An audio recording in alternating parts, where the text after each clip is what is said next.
Yes, people, welcome back to Vinny's Voice. I'm fortunate to be joined by victorious Pascal Logic. Pascal, how's that winning feeling? Oh man, winning feels always it feels great, especially when it's against a tough opponent where people doubt you, you get to prove people wrong and prove yourself right. So it just feels really good. Exactly. Now, I had a couple questions for you written down. I think the main question is there was a lot of aftermath on Yeah. Twitter regarding your victorious win. SOG had a couple things to say, and maybe some Hmm. others as well. Uh, what do you make of all that in general? Well, I've seen some clips of what he has had to say, and a lot of it is false. If you look back at the fight, he was saying that all I did was clinch him and all this stuff like that. But if you could look back at the fight, even for yourself, anybody watching from the outside, I was getting the clear better of him from the outside. So I wasn't just winning on the clinch; I was winning from the outside as well. I had the bigger shots. Even GVZ, who's very unbiased, was saying, what I say and what everybody who has a brain can think. I was winning from the outside and the inside, and it wasn't like I was just going for the holding, or in actuality, if you watch the fight, it was 50-50 with the holding, to be honest. In the first round, he held way more than I did. I didn't hold or anything, and he was holding, clinching within the first minute so many times if you watch back it. So, Yeah, for sure. I mean, I would say it was a close fight, but I I mean, believe yeah, I get yeah, it, yeah. it was a close fight, but for people to say it was a robbery, I think like all the Oh, no, rounds of no. a robbery, it's just for me it's just false Yeah. because I would say you two guys are probably the most technical or one of the most technical fighters that Breakout has to offer. Now, with that win, what who do you set sights on for your next opponent within the scene or potentially even outside the scene? Well, I kind of, I want to get my rematch with Jack's Boxing sometime in Mhm. 2026. There's a JDM Jerry fight. He's a cruiserweight. We might have to meet in the middle. That's a fight that is on the horizon, and I'm gonna have to go back to Outcast. Face, defend my belt over there. So whoever they want. And other than that, I'm just gonna be open to bigger opportunities within the scene, or maybe hopefully a little bit slightly above the scene, whatever comes my way. Exactly, for sure. So you've been like I would say quite a veteran around the scene. You fought on Breakout, and then you obviously Mhm. fought on Outcast as well. D- Within your tenure within the influencer boxing space, do you also hope to make it to, let's say, the quote unquote big league, such as a CFL or Brand or even who knows a Misfits opportunity down the Yeah. line if the time comes. Yeah, I mean, I feel like, there's different tiers. I feel like Misfits is something like I'm a big fan of Misfits. It'd be great to be on there, but more realistically, I would say, CFL is cool, and maybe just one brand risk fight. It'd be good for me. I'm doing this for fun, to make memories and just, feel accomplished in this sort of journey that I'm going through right now. So being on a brand risk event and winning would be good enough. I mean, I believe you would definitely be very good on a brand risk event, especially well, not to hate or anything, but just to not but like to critique. Let's just say some of the fighters there aren't the Yeah. best technically, and then if they come up as a person like you're very you definitely dedicate yourself to the craft, and it shows in your fights and performances. Now, I Yeah. want to speak on I mean, I'm the sorry, one more thing, but like, won't I know brand risk is like it's kind of like there's good and there's bad. Obviously, there's guys like the Island Boys who are kind of just more like a meme type, yeah, fight. But there's also good people. Like for example, exactly, yeah, for there's sure. USA Saiyan, who's somebody who I wouldn't mind going against maybe sometime in the future. So like if I were to go to brand risk, I wouldn't just want to face like an Island Boy type person. I would want to face somebody where I would potentially get credit for beating them. So USA Saiyan is somebody like that. Yeah, 100%. Yeah, that has to be a good fight, you and Yeah, USA yeah. Sane. I think so. Maybe Yeah, sometime in the future. exactly. Hopefully. Now, I'm gonna circle back to the Breakout '07 event. Another thing that I noticed on Twitter is that, and also noticed when I watched some of the fights back, the ref had there was some controversy around the Oh yeah. refs decisions, and what do you make of all that, and why do you think those moments occurred from the ref? I mean, I feel like the ref is very, green in terms of refing. He has to realize everybody's there to fight. Everybody's going to get a little bit hurt. You can't be completely safe. One of the first fights I saw, I was on the sidelines, just getting warming up and stuff. I saw Kodiak versus Jordani, and from that moment on, I knew like this ref is going to be trouble, man. He's going to be calling too many 10-8s. I felt like Kodiak got completely fucked over in that fight on his part and Jordani's part. Like nobody should have gotten a 10-8 whatsoever. And you may say to yourself, but Jordani won, via knockout. But you got to start thinking of like the whole like mind process of it. If you get two 10-8s against you that are bullshit, it makes you panic. It makes you rush into things that you shouldn't, necessarily do. So it's just like a whole, good for Jordani for winning, but I just feel bad for Kodiak because, it was a total bullshit call. And from that point on, seeing that fight made me kind of change my whole game plan for my fight because I realized 3 weeks prior I went to Outcast and I won the belt, but I Mm, was really gassed after 3 rounds, and I was like, "This is a 5 round fight. I'm going to be gassed if I go the same sort of hard way that I went on Outcast." And with the way this guy's going, the ref, if I'm just kind of exhausted, he may take it as me being hurt. So I yeah. thought about I got to pace myself more in this fight, in this 5 rounder, because if I'm even exhausted or look exhausted for even a second, he could call a 10-8 on me and it could fuck me over. So that seeing Kodiak and his like bullshit fight made me kind of Mm. change up my whole strategy. Yeah, yeah, you have to feel for Kodiak, Yeah, obviously. I saw a couple of his tweets, and I saw obviously his fight was looking good, but unfortunately, you can see obviously he yeah, was a bit upset with the result. But yeah, I mean, at the end of the day, I mean, it's boxing. You might get a bad ref, you yeah, might get a good ref, so you have to sort of well be prepared for anything. But hopefully, that's like a 1 out of 10 like chance of happening, like having a bad ref, yeah, because usually most refs are, you know, they give you a chance, they give you the fight, but at the end of the exactly. day, that's a fortunate thing to happen. Now, you've both fought on SCB scenes in both the US Breakout and UK Outcast. Mhm. Uh, what do you think are the main like differences between the two? Maybe inside within the boxing ring and potentially like outside in the way like they set up events and stuff like that. Well, I feel like each has its pros and cons. I feel like the breakout is very organized. It's more numbers wise on social media. However, the environment, the atmosphere of the UK events, it's unmatched. But you got to realize, like the UK is smaller compared to the US. So Yeah. everybody's like a 2.5 hour train ride from each other versus the United States is like across the country.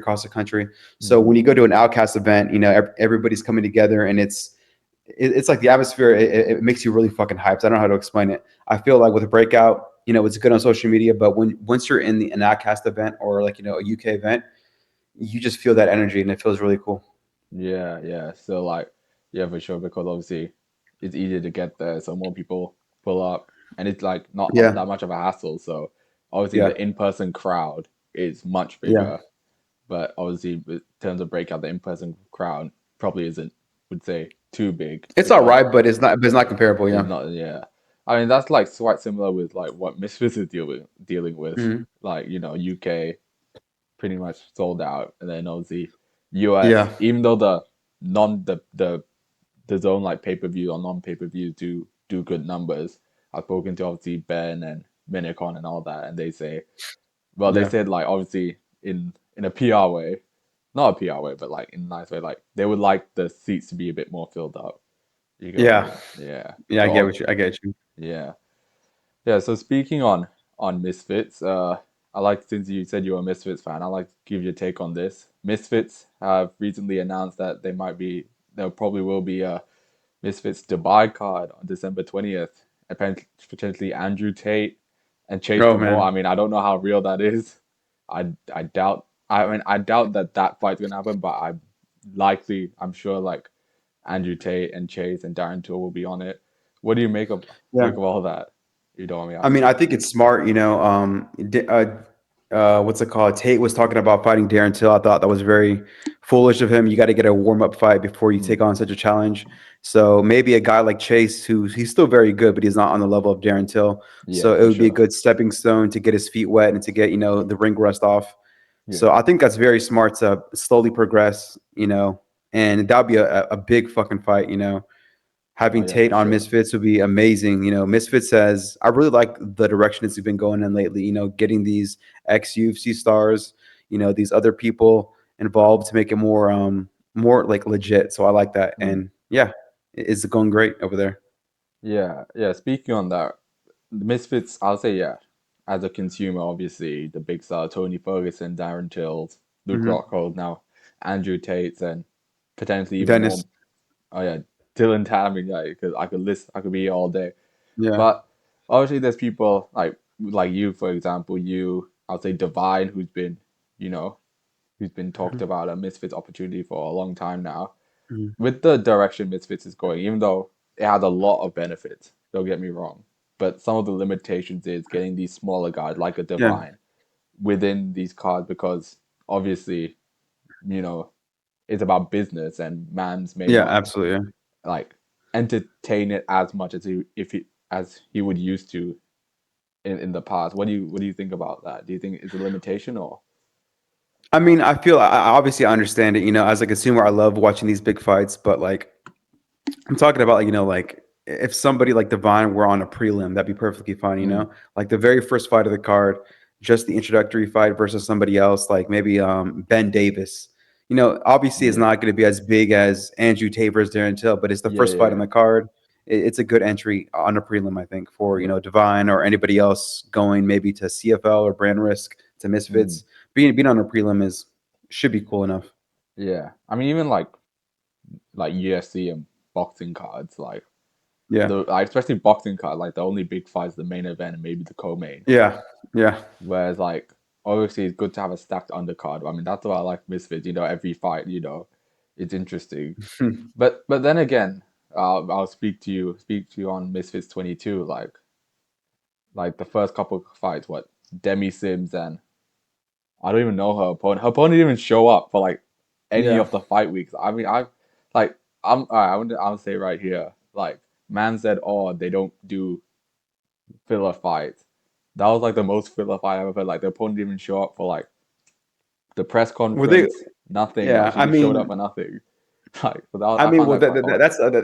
that's like a rarity. I don't think that Yeah, anybody would kind of do that. If yeah, given the chance, they would yeah, be more yeah, yeah, respectful for the yeah, company. So yeah, exactly. But I found that quite odd. But yeah, speaking on that, Um, yeah, so it's all right if Divine's like even on like one fight on the other card that people don't know because people usually mhm. show up for the main event. Like say KSI fights, yeah, you could have like a stacked undercard, but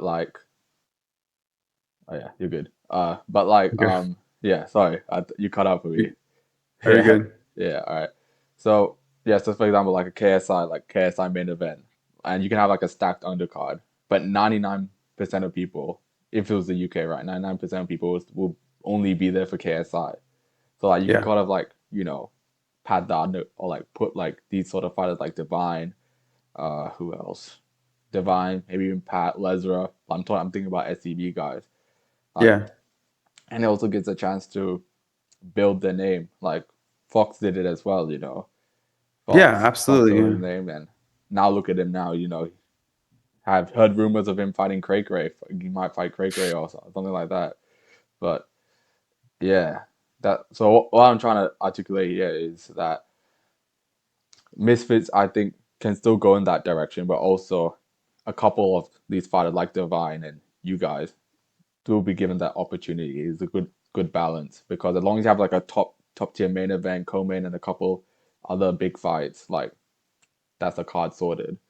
You get what I mean? Yeah, if there's like a 12 fight, card being like the first 12th, on the very prelim, not even on the undercard, but just like before the undercard, like the prelim types, Yeah, yeah, be yeah, perfect for, guys like Divine, Lesra, yeah, he has, people like that to be perfect, I think. yeah. And even like the press conferences, Misfits Yeah. also. Another thing I like about Misfits is that they get all the like undercard and everyone who's fighting in the same press conference.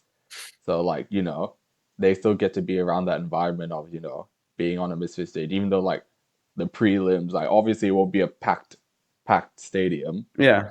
Yeah, I'd seen I think yeah, Misfits 22 when the prelims were on, like I think it was quite empty at Yeah. the start, then obviously main event, packed Yeah, stadium. absolutely. Yeah, It really wouldn't matter. It's like there's a good, main event, yeah. co-main event, feature fight, people will show Mm, up. mm, You know, regardless if it's like the 12th fight, they may not, be too familiar with the person.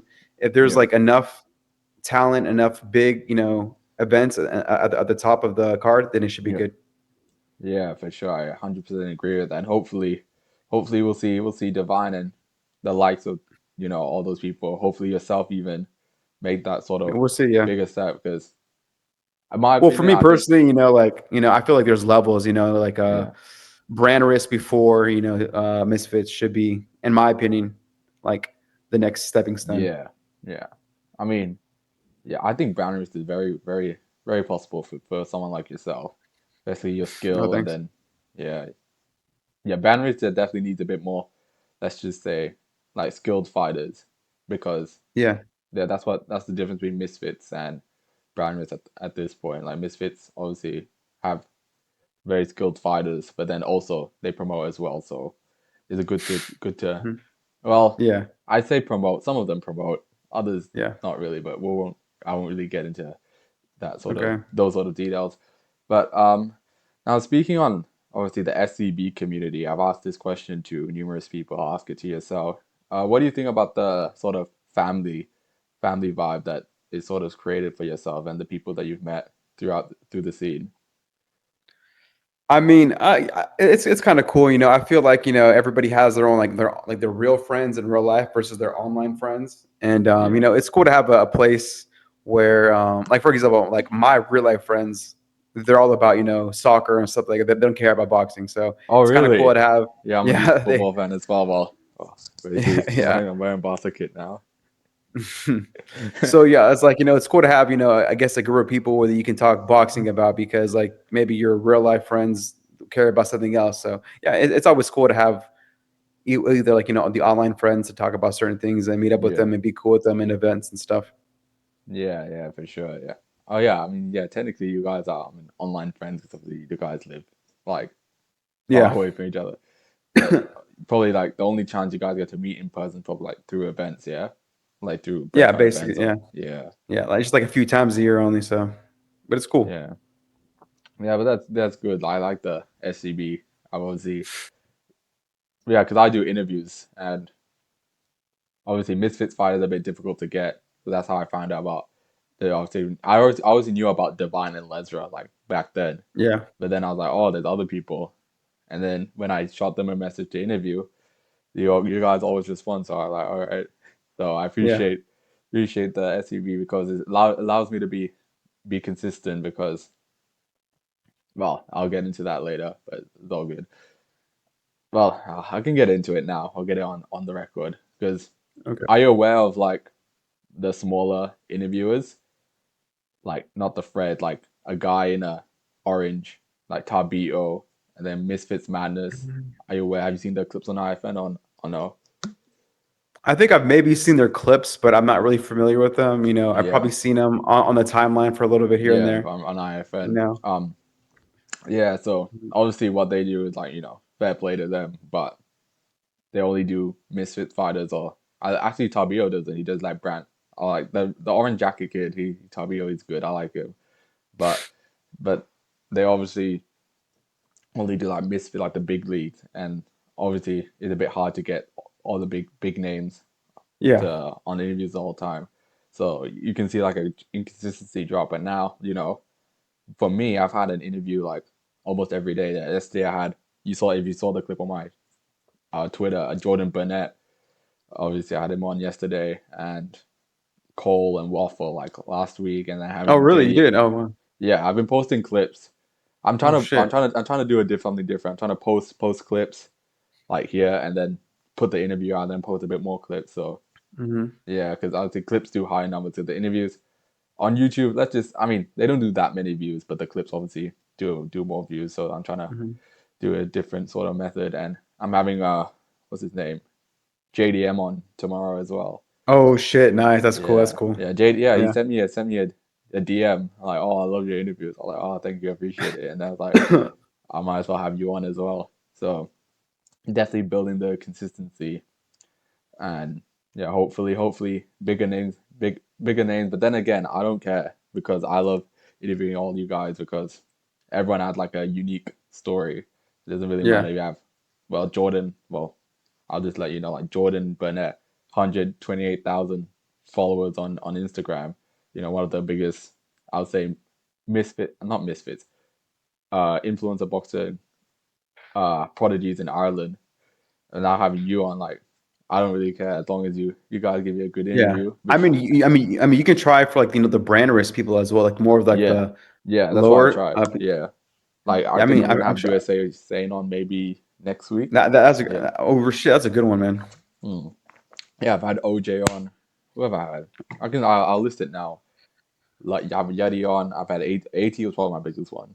Anthony Taylor. Yeah. Oh But shit, yeah, nice. I'm trying to get B Dave on. I really want B Dave on. Everyone says B Dave is reachable, so I've asked Waffle to put in a word. So hopefully, yeah, I really want B Dave. And yeah, yeah, and obviously because it's all online. Because I, as you might not know, I live in Australia, so I can't go to the events.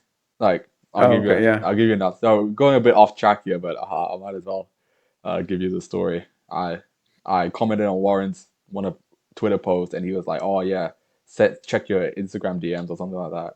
So he sent me a DM. It's like, "Oh yeah, you can meet me at the event. You can interview me there." I'm like because he was doing a.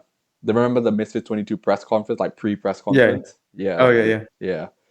So I was like, oh yeah, I would love to be there. Only problem is I live in Australia and I'm not spending well. And two was like the press conference was like tomorrow anyway, so I couldn't even make it Yeah. hypothetically, even if I wanted to, which is obviously never gonna happen. So sometimes obviously it's a bit difficult to get the big names because they normally you get the big names from the obviously events like the press conferences, the weigh-ins, and all that, rather than via Zoom. But I think yeah, I just had to find a different way. And I've also learned a lot about breakout, SEB, CFL, and then it's got me some big names like Jordan Burnett. Wouldn't have been possible without Cole Sterling. He's like good friends with him, and maybe uh, Jordan might do me a favor and get me Ben Williams one day because he's Oh, that's close a good with one too. Yeah. yeah, he's close with Ben. But then again, I don't mind if he. I don't think he minds if I say this on the record. He said they don't really talk about like boxing stuff. They talk about other things. I'm like, yeah, all good. Like he doesn't really like. He's quite busy, but yeah, hopefully all things go well. So yeah, sorry, got a bit off track there. We're probably gonna wrap up the interview here. Uh, You're good. my last question is to you. Asked at the end of all my interviews, is what is your best quote or piece of advice you've ever heard or received? Um, Probably that I've heard. I'm probably gonna butcher it, but something along the lines of let me think. Like struggling. Everyone's life go through some struggles. It's like it's unavoidable. It's completely unavoidable. You're either gonna struggle now or struggle later. So it's better to, like, if you're in a bad place, to crawl yourself out of it is gonna be painful.